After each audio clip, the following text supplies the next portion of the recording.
as Lilly and Jeff Thompson running to bowl. In 1975-76, there were a chant of blood, blood, blood. It was a series in which West Indies used every batsman in the squad to open the innings. It was a series in which most West Indies batsmen got some bruise or were hit at some time during the series. Clive Lyde, the then West Indies captain, said it will never happen again. And for the next 15 years, West Indies bowlers tormented batsmen all over the world as they cowered in front of hostility. What I have seen this morning is a spineless, coward set of batsmen without guts and who are running from pace. Hello everyone and welcome back to the live watch along of the second session of the second day's play in the second test match between West Indies and England, live from Trent Bridge. When Mikel Louis got out, I said, really? I couldn't understand the shot. I couldn't understand the stroke. I did not see the need for that shot. But Mikel Louis played a rush shot and got out. Brathwaite was bounced out. The West Indies captain was bounced out. What was his bat doing there? All the West Indies captain needed to do was to duck under the delivery and allows it to pass him. He needed to do nothing, absolutely nothing else the West Indies captain needed to do. Just allowed it to pass him. But then, with 5 minutes before lunch, Kirk Mackenzie, I do not know what he was doing. I do not know what went through his mind. It must have been a brain fade because I could not speak. I could not speak. As Ben Stokes took that catch, I sat numb. I could not speak. For about 2 or 3 minutes, I stared into space. I could not believe what was happening. And when I sum it all up, I knew what was happening. It was not the delivery that Bashir bowled that really got the wicket of Mikel Louis. It was not the delivery that Bashir bowled that really got the wicket of Kirk Mackenzie. Well, the scorecard will reflect that.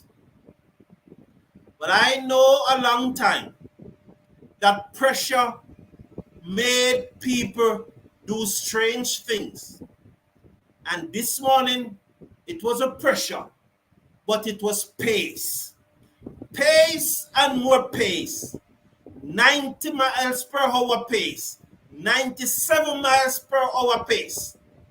And the West Indies batsmen, believe you me, Louis and Kirk Mackenzie got out because of pace. Not the spinner that got them, but because there was so much pace at the other end, they tried to score at the other end. And that's what happened. They could not handle the heat and the fire in the kitchen at one end. So they took their chances at the next end. And that is why I'm saying that these guys are coward. Absolute coward. And they do not have any guts. And they are spineless when it comes to cricket. I do not know what they are in their real life. That doesn't concern me any at all. I hope they are fine, decent human beings. And I hope that they do good things in their life. But on the field of cricket this morning, they were cowards, they were spineless, they have no guts, they were intimidated by an England attack on a flat pitch on the baking sunshine at Trent Bridge. The West Indies batsmen ran. They ran from pace. And after 75, 76, I never knew that I would have seen this again. West Indies batsmen running, absolute running from pace. The strokes that they played and got out were disgraceful. Disgraceful strokes. I cannot understand them. There is no excuse at all. Shots. But I'm telling you, what elicit those shots? And let me not use the word illicit, because illicit is not a good word to use in Jamaica at this time. You may be branded, and I'm far from political here. But what instigated those shots was the pace at the other end. It was the pace. I do not remember if I'd said hello, but good morning, good afternoon, wherever you may be. I am so happy for your company here. It's a pleasure as we go through for the next hour or so, the watch along, the post-lunch session watch along for an hour. I really appreciate you, and I see your comments, and I know a lot of persons will be asking now for the dropping of Mackenzie and the dropping of Mikel Louis, and we'll hear it come. And Brathwaite dismissal, all Brathwaite needed was to duck under the delivery, just duck. But I remember early on commentary, I had said that Brathwaite is not showing the balance at the crease that I wanted. Noya TV, good morning and welcome. It's really hard to watch. A batting paradise, our batsmen are too defensive-minded and lack of intent. Well, at 89 for 3 in 2 hours worth of cricket, to be fair, and to be honest, I think how many overs have been bowled. I'm trying to remind myself how many overs have been bowled. I'm just checking on it because I want 26 overs, 89 for 3, 3 sixes, 18. They are going at about 3 runs per over. That's run rate at about 3.42. For a West Indies team, though, Naya TV 758. For a West Indies team, I think that is fair. And it's a good batting pitch. So I would not necessarily say that they are, well, how to put it now? I would not want to necessarily say that they are going slow. And you know, but you are entitled to your opinion and you are entitled to your views, and I welcome. But those are not my views. One, I don't think it is hard to watch. Two, I don't think they are batting slow, and I don't think they are defensive minded. I don't think so. What is hard to watch for me is to see West Indies batsmen running, absolute running, and that is what is hard to watch for me. Christopher Bristol, no, I don't think it's tough batting condition. That pitch is hard as road. As hard as road, that pitch is easy to bat on as they take the field. And it's also bright sunshine, and the sun is steaming hot. So I don't think it is bad to bat on. It's that they are uncomfortable. They are afraid. As I made the point, absolute rubbish. I think that's what the thumbnail said, absolute rubbish. And indeed, it's absolute rubbish. I cannot understand why we, West Indies, can you imagine West Indies batsmen running from pace? Never in my lifetime I would think that this would happen to see West Indies batsmen running from pace. I can't speak.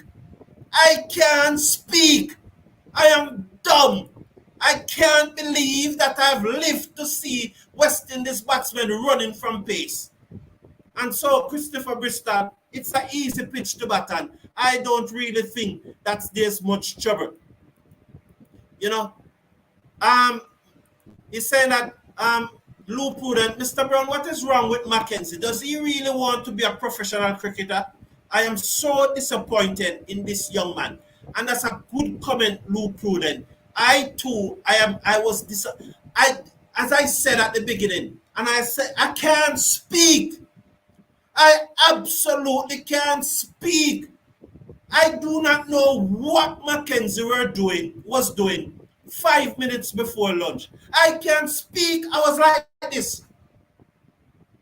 Can't speak. And I stood that way for probably 2 or 3 minutes. I just cannot believe. And the only summation I can come up with, the only summation is that they are running from pace. Running from pace. And so because there's so much pace at the other end, they want to take on the spinner from the other end.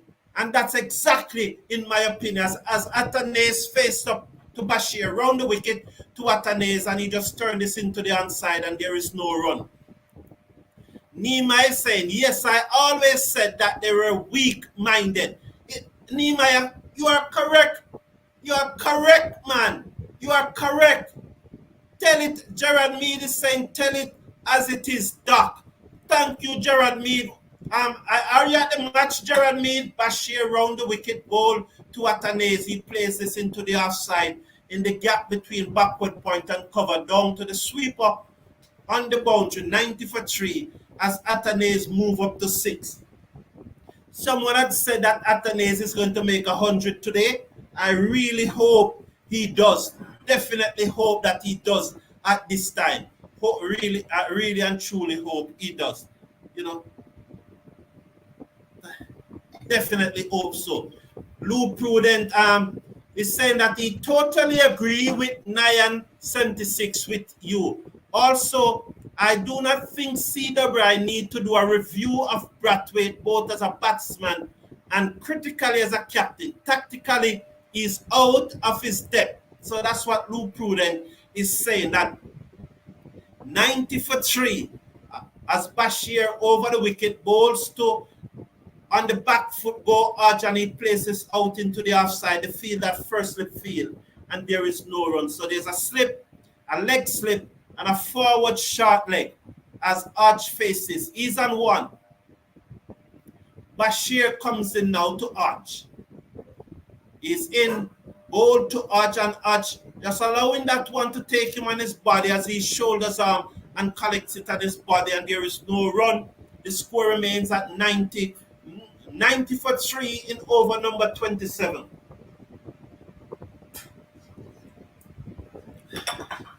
As Christopher Bristol coming to your comment, let's watch Bashir. Ball to Arch, and Arch turn this to the man at forward short leg, and it's 90 for 3 after 27 overs. Let's hear what Christopher Bristol is saying. Athanaze need to go, and we all waiting on the CPL, the best cricket in the world. The CPL people all to watch Windies. We want CPL stadium sold out for CPL. Christopher Bristol, but you know that we are West Indies supporters first. And you are my good friend, you know, we talk a lot. Christopher Bristol and I talk a lot, even on a personal level and in our chat group. You know, Naya 78 is saying that, agree, they just want to bat and survive. No intent to score runs, they get out anyway. Yes, as we see Wokes come back into the attack now. And let's see if they're going to use the same strategy. When they have 2 slips and 2 gully, there's a mid-wicket, there's a mid-on, there's a man at long leg. So 2 slip, 2 gully, and there's a man at point. He's dead on point this time. He's at backward of point. He's dead at point. There's a cover, and there's a mid-off. So that's the field to Athanaze. 2 slips, 2 gully. And Mark Woods is going to try to pitch it up outside the arch stump to Athanaze. and see if Athanaze is going to flirt at it again. And this is why they have 2 slips and 2 gully. And Lou Prudent is analysing the dismissal of Mackenzie. I'm coming to it, dear. I'll go to is the pace bowler bowling over the wicket, ball to Athanaze, beaten outside.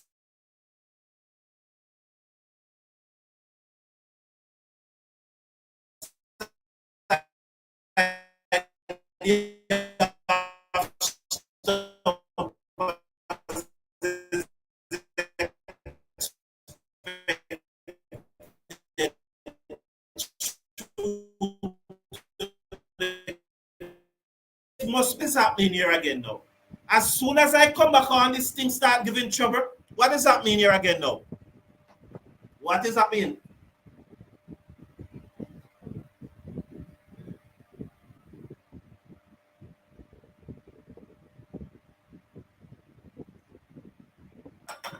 Yes, Lou Prudent.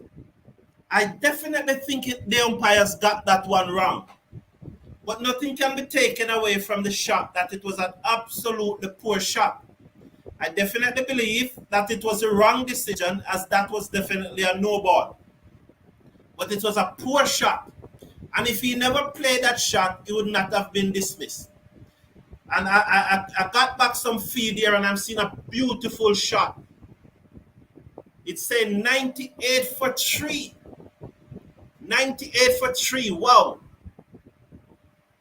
And it's Bashir bowling. So 98 for 3. 98 for 3. So I will come back to you at the end of the.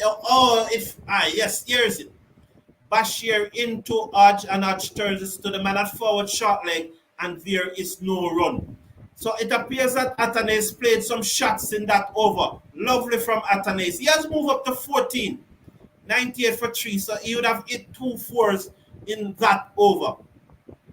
Bashir over the wicket, ball to Hodge, and Hodge again just playing it down in front of him. He just following the turn of the ball.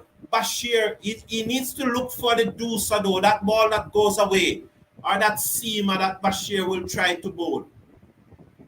Hodge is on 1. As Bashir comes into him now, let's watch. Bashir is up. Ball to Hodge, and Hodge looking to pull. Taken on the pads. Stifled appeal. There is no run. 98 for 3.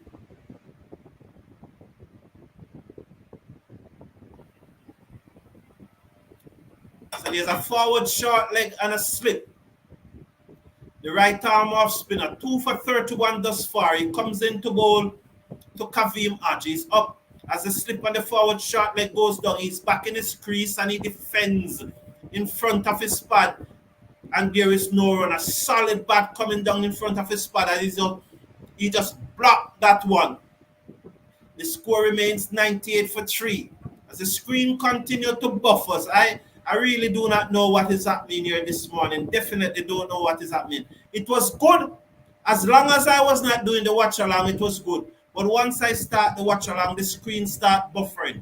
Very surprising. I don't know.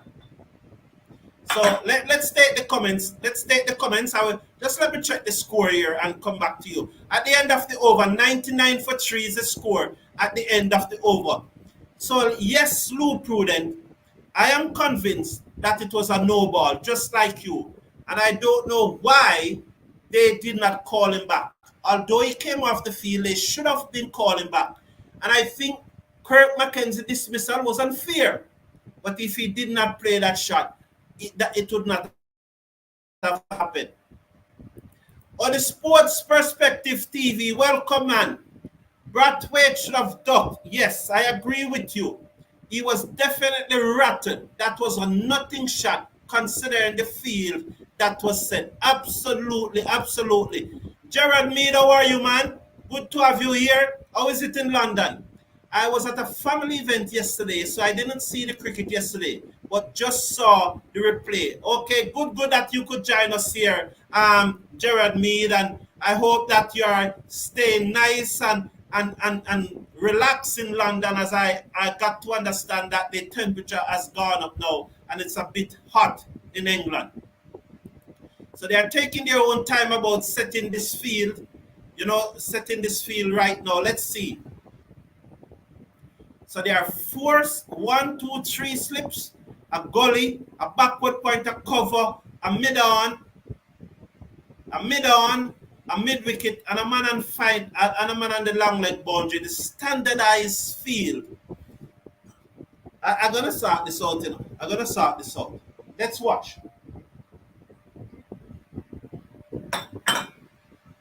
Damn it, man. Wesley McPherson, let me read what you'll say. I will say it again. Mackenzie is another Eastern McMorris. Over the wicket, ball to Hodge, and Hodge turns this into the onside. I'm sure this gone long time, you know. That's the West Indies 100 though. And they come back for 101. 101 now in over number 30.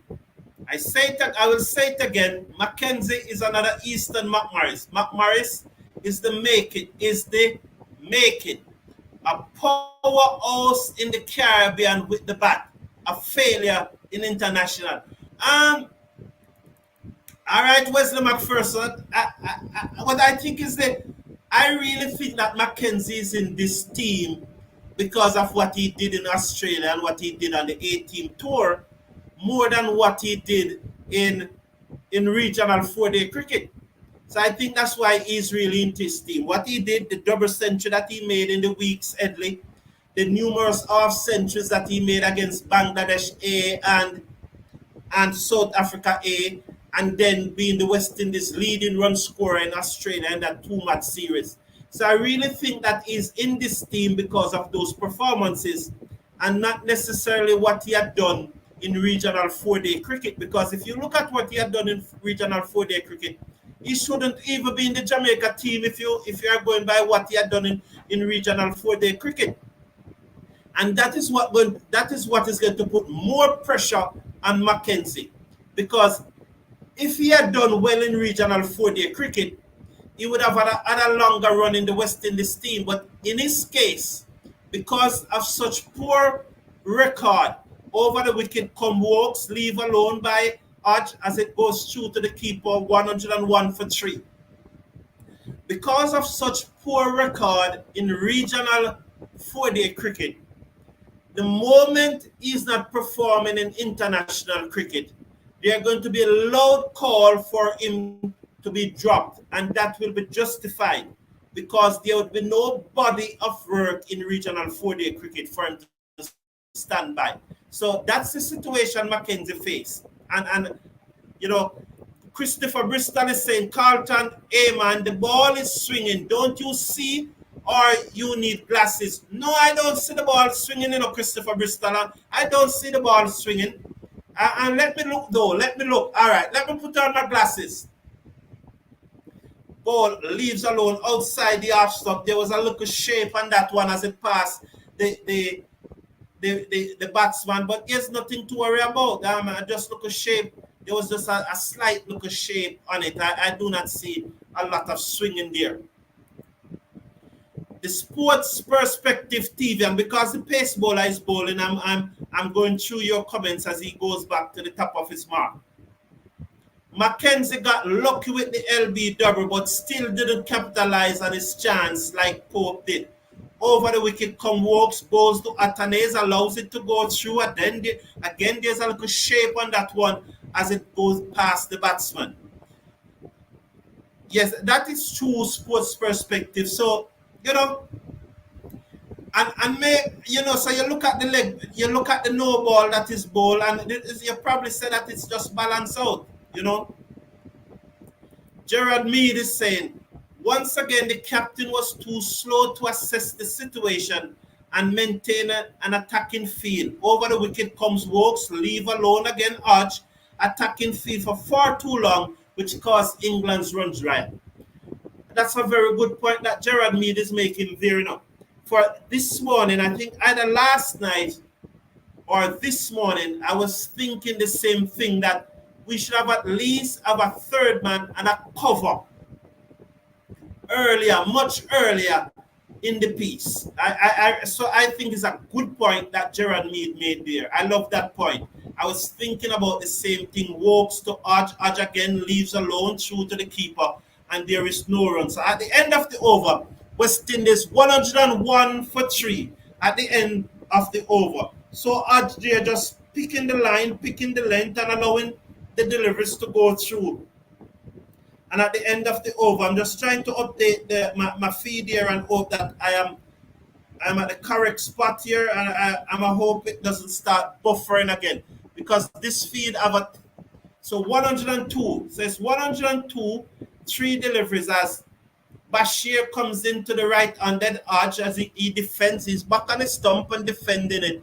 And so after 30.4 overs, West Indies 103, 102 for 3. It is just like every time I update the feed, it starts buffer. It's like it always want me to be behind. Damn it, man. Damn it. What's a good point that Gerard Mead is making? Bashir into Athanaze, not Athanaze. Athanaze is a left-hander. Hodge is the right-hander, and he defends again, and there is no run. And Christopher Bristol, they're not running from pace, sir. They are running with pace. Yes. Now, whether we believe it or not, these guys are not, they are average. They are average. But, and I will not deny that they are not average. These guys are average, and some would say below average. But what I continue to say that we have to support them. We have to recognize that they are not world class. We have to recognize that they are average. But what we want to see from them is commitment. We want to see guts. We want to see the willingness to fight. Like take, for example, 102 for 3 at the end of the over. Take, for example, Danny Diaz. Yesterday in the fielding was pathetic. And I've always said, if you cannot bowl and you cannot bat, you must be able to field. You must be able to show some intensity in the field. You must be able to hold on to your catches. So I agree with you. Their performances, their averages tell us that they are average. But they are our team, and we need to support them. But we still need to see some guts and some fight from them. Because definitely, Louis and Kirk McKenzie this morning, you will say it's not the pace that got them, but I will tell you they were running from pace. That's why they got out. Absolutely running from pace. Walks to Athanaze, who defend out into the offside, and there is no run. 2 slips, 2 gully, a cover, and the mid-off is the field remain. Gerard Mead, they are wearing armor like knights of old and are still afraid of pace. Shameful. Absolutely shameful. You know, you go back to the days when Viv Richards and Richie Richards, so those guys never used to bat in an helmet. No matter how fast the pace is. I remember the days of Devon Malcolm and I think what his name was, Small, what was Small name? Bowling close to 100 miles per hour, and Greenwich and Ains took him on. Small, what Middleton, was it Small or Thomas? You remember that man with the short neck, the England fast bowler with the short neck? You remember Rodney Hogg and all of those guys? We used to take on those pace bowlers. So Carlton Ayman is saying that the guys need to see a witch doctor as Wokes makes his way in over the wicket to the left-handed Athanaze, and that one rise sharply outside the arch stump. Well played. He just dropped his wrist and allows it to go through. Well played by Athanaze as that one popped off a good length. And remember one yesterday. Who was it that bowled one yesterday that popped off a good length? Similarly, like that one. So Athanaze, he didn't drop the wrist. He played it well. For a moment, I thought he dropped the wrist and it went through it. He played it well. He rode it well. He relaxed his hand well. So I missed it there. Over the wicket now to Athanaze, and Athanaze drive back down the pitch to the bowler who field, and there is no run. So there's a lot of comment in the comment section. So Um, Sherwin is saying that Alick Athanaze does best when he's under pressure. I am looking for a double century partnership. Well, Sherwin, I'll say this. To the last part of your comment, I think every West Indian would love that. Every supporter of West Indies, every supporter, even those who are more than the supporters of West Indies, walks over the wicket, ball to Athanaze. He turned this into the onside, down towards long leg. They're gone for one. Let's see if they will come back for the second. Yes, comfortable. 104 for three in over number 32. Almost, well, not almost, every West Indian supporters would like a double century partnership from these two. Everyone who is supporting West Indies right now. Everyone who is supporting English West Indies cricket and who don't want to see England just run away with the match. I think the Australian two as comes in now, walks up to the wicket, ball to Athanaze. He just stands up and plays it down to mid off for no run. End of the over. They just showed you a pitch map just now of how the England bowlers are grouping the deliveries. And that is what I'm talking about when the West Indies bowlers should group the deliveries. So Sherwin, yes, we hope for a double century. We hope that these two will bat out the rest of the day, definitely. So the first part, though, I don't want him to do his best today. I want him to do better than his best. Because his best in Test cricket, I think, is 40-something. So I want him to do better than his best. Right, Sherwin? So I hope he does better than his best. Thank you, Nehemiah. Glasstone Small. I love this chat. It's full of knowledge. This community is full of knowledge. Bashir is it now. Over the wicket, ball to Arj, and he's on the front foot, plays it out through forward of square leg to the fielder, coming around from mid-wicket and field, and there is no run. 104 for 3 in over number 32. It is being bowled by Bashir. When the spinner is bowling, I am not able to go through the comments at that time because, the spinner ball is over faster. Bashir bowls to Arj, and Arj off the back foot cut, got the bottom edge. It bunks over first slip. They go through for a single. The score moves up to 105 for 3 in over number 3 as Root give chase from first slip and the batsmen go through for a single. Athanaze will now come and strike. And Root is saying that ball came off his foot and not off the ground. It would have been very interesting. So Athanaze on 17 comes back into strike. Hodges on 5. Bashir round the wicket to Athanaze, and Athanaze is forward. Plays it out to a short mid-wicket, and there is no run. So looking at the field for Athanaze, there's a slip, there's a slip, there's a leg slip, there's a forward short leg, and there's a short mid-wicket as Bashir comes round the wicket to Athanaze, who's just doing some guarding here. He's seconds. Bashir into Athanaze, round the wicket, ball to Athanaze, and Athanaze is forward. The man at forward short leg field. That looked to be Pope, and there is no run. 2 to come in over number 33. 105. So let's look. So there's also a backward point. So there's a slip, a backward point, a mid off, a fine leg, a leg slip, should say, a forward short leg, and a short mid wicket. Ball to Athanaze, and he turned this through forward of square. Down to the fielder coming off the backward square leg boundary. And they go through for a single. The score moves up now to 106 for 3. 1 to come in over number 33. Athanaze moves up to 18. Hodge is on 5. Bashir so far have taken 2 for 25. As it appears that they are going to bowl Bashir from one end and rotate the quick men from the other end. He's over the wicket, slip on a leg slip, bowl to Hodge, and Hodge defends. That's the end of over number 3. 106 for 3 at the end of over number 3. Paul Goodman, welcome to the chat, man. Glad to have you here.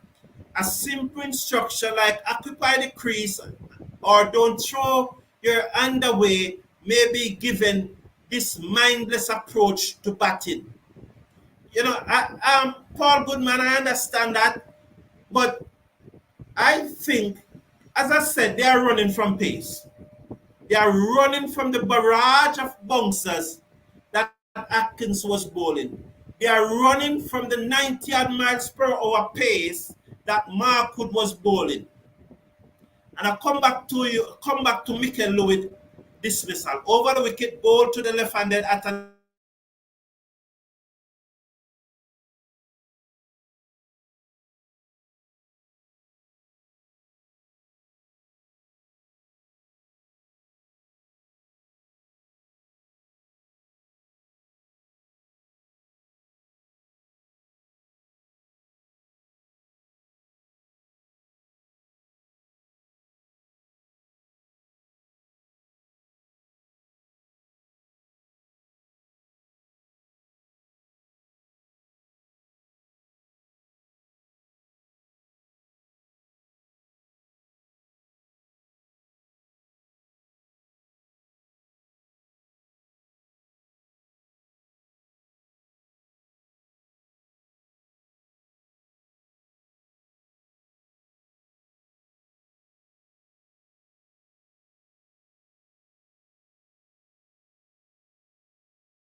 So welcome back, welcome back, welcome back. 111 for three. As Wokes comes in to bowl to Arch, and he just pulled up, and Athanaze was out of his ground. Was that a warning? Was that a warning there? He just pulled up there. He just pulled up. Was that a warning? It's left to be seen if that was a warning. We were really having a good conversation, and I was really enjoying it. 111 for three. The Orville Lynch. Orville Lynch. Let's see what Orville Lynch. Our batsmen can't play spin or good fast bowling. Neither could Jeffrey Dujan. Padded every ball away. Orville Lynch, that's not true about Jeffrey Dujan. I don't think anybody will agree with you on that. Orville Lynch, Jeffrey Dujan. Jeffrey Dujan was a sweet move off his feet. No, man.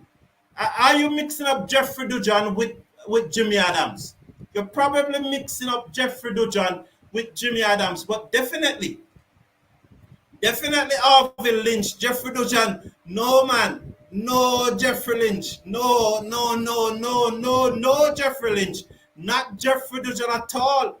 You would pay money to go and watch Jeffrey Dujan bat. He was an elegant batsman and he loved spin bowling. He used to move his feet sweetly. Ball outside the off stump, Hodge leaves alone, it goes through to the keeper. I remember of an incident in Australia when, I don't remember the fast bowler name, but they bowled a bouncer to Jeffrey Dujan and he was out caught on the fine leg boundary. And he went down to Jeffrey Dujan and said, what do you learn from hooking in Australia? And Dujan turned back to him and said, I learned that I need to hook it a little further in Australia. You know, those were the type of mindset of those batsmen in those days. So not Jeffrey Dujan. 111, the scores are 111 for three after 35.5 overs. So one delivery to come in over number 36. 111 for three, one delivery to come in over number 36. I agree with you that it's a good pitch for batting. Definitely, it's a good pitch for batting. But at this stage, the West Indies batsmen don't seem to understand that they're running from pace. Sherwin is saying the constant bouncers is what England did to Oak and Bravo. That is why they became afraid of bouncers and are no longer fit to play Test cricket. I don't know about Shea Oak though, Sherwin. Yes, Bravo usually have a weakness to the short ball, but I don't know about Shea Oak. I don't remember Shea Oak really having a weakness to the short ball. The weakness that Shea Oak have is really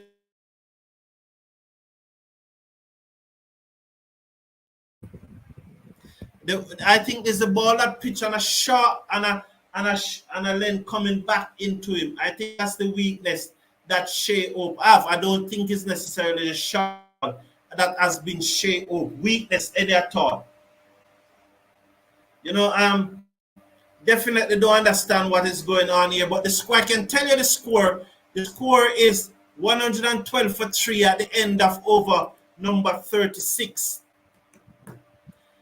SOS Music, my test playing 11 for the next series in the Caribbean. But SOS, you know we don't reach there so yet, man. You know we don't reach there so yet. We have to try and win a test match here. We can still win this test match, and I think somebody said a double century partnership. So SOS, man, we don't quite reach there so yet, man. Let us wait until after this test match, during the third test match, by the second innings in the third test match, we can start looking forward to our squad for South Africa. I agree with you. West Indies need to bat out the day, and this match will end up in a draw. Barrington Clark, I think we need to bat out today. I agree with you. Get somewhere up to 320, you know, by the end of the day. But I deep down still think we can win this match. It's not easy. I am not here saying that we are going to win, I'm saying that I think at this moment, I still think that we can win this match. Bashir to continue, he'll be bowling to Hodge.